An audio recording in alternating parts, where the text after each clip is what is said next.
Hey everyone. Okay, so there's two different ways I'm feeling about this chapter.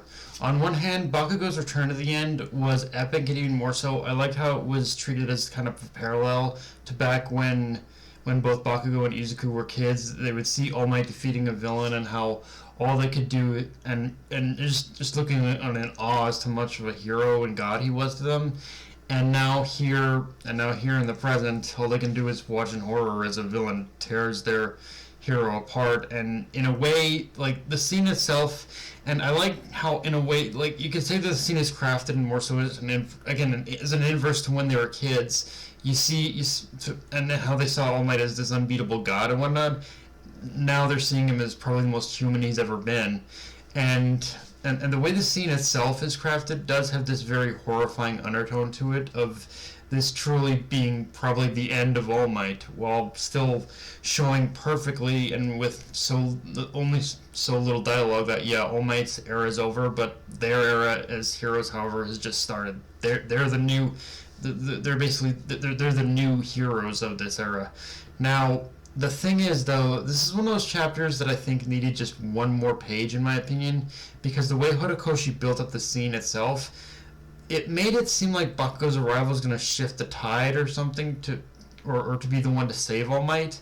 But if this is the way Horikoshi is trying to portray this, then what's the play here? Because Bakugo is still so far away that is still too far away to reach All for One unless he's got a technique he's been developing in secret that can cover long distances. But again, that's the only way I can see Horikoshi getting away with saving All Might at this point. But honestly, even then, there's only two scenarios of how I see this playing out for All Might, which is either he dies or he survives but is permanently crippled for life. Because one thing you'll notice in the panel of All for One holding All Might above him is, yeah, his body's being torn apart. So even if he survives this, there's going to be permanent damage to his body. That's just, there's no way I don't see him like surviving this unscathed. But again, for the most part, I'm still on the belief that he is going to die, because again, just the fact that we had that scene of his essence within All for One, within One for All being snuffed out.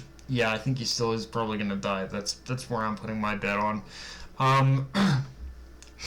And yeah, with that said, yeah, let's just talk about the elephant in the room, which is All for One himself, because ultimately how this chapter played out and how he survived, I don't hate, but by that same token, this chapter still has me asking the question of how much more relevant All for One is to the story at this point.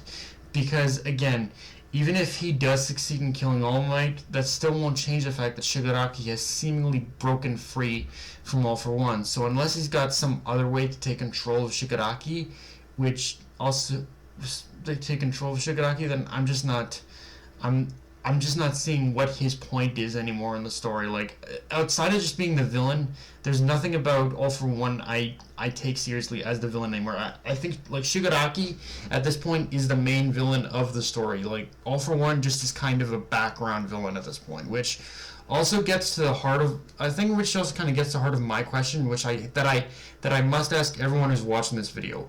What is All for One's purpose in the story to you at this point? Because at this point, for me, the purpose he has in this story is lost. Like, regardless of how this plays out next chapter, whether ultimately he will have defeated All Might. Whether All Might lives or dies, All Might is defeated. So that's one goal accomplished by All for One. After that, it'll be to obtain control of Shigaraki. But the thing is, I really have my doubts that's even possible for All for One to do. However much, because however much like All for One may shrug off Shigaraki's defiance as simple rebellion, the fact that he is having so much trouble at all in controlling Shigaraki at this point shows that Shigaraki has grown too powerful for All for One, even if he won't admit it outright. And if that is the case, and I'm understanding the steps of All for One's plan, then if he can't control Shigaraki, that just complicates his plans to obtain All for One, even in his younger and supposedly more powerful state. So again, it just begs the question of what narrative purpose does All for One serve if he can't do these things? Compared to Shigaraki, he's just kind of a footnote now, which gets to my previous which gets to my problem of why he's still alive. It does feel like last chapter should have been the thing that did him in, with the only there's only one purpose I can see with All for One being left alive at this point, which is for Shigaraki to be the one to deliver the killing blow. Like, it would, and frankly, that in a way I think would be the ultimate way for All for One to go out, is for him to finally be killed at the hands of his mentor. That's the of the man for him to finally be killed at the hands of the is for All for One to finally be killed at the hands of the one he's considered his student or whatever, or I guess just new body. But in either way, it is like, yeah, like Shigaraki killing All for One is the only way I see him go. Is the only way I can see, like, is the only purpose I can see in him being left alive at this point. So if that almost kind of needs to happen for me to, like, give any sort of credence anymore to All for One's existence in the story, honestly. I'm sorry that pisses people off, but it's true. Now, with that said, the chapter also gives us a glimpse of All Might's childhood, and for as simple and bare bones as it is, I do like the fact that he acknowledges there really wasn't anything grand about his life before becoming All Might. He was just someone with a dream who genuinely wanted to help people, and that's all he ever wanted to do. And in that sense, I like how he is looking back on his life with very few regrets, and that even if he dies here, he'll still die content, knowing he died achieving what he wanted in life. He died a hero who fought until the end. Although it does sting a little to know he is kind of giving All for One the satisfaction of seeing him at supposedly his lowest point. But even then, you gotta wonder if All Might is truly afraid of dying, or if it's just that thing where he's more afraid that he couldn't do more in order to finally take All for One out, and that might be his one and only regret. So even if All for One wants to believe All Might is at his lowest point, I think that's only what he's seeing on the surface of things.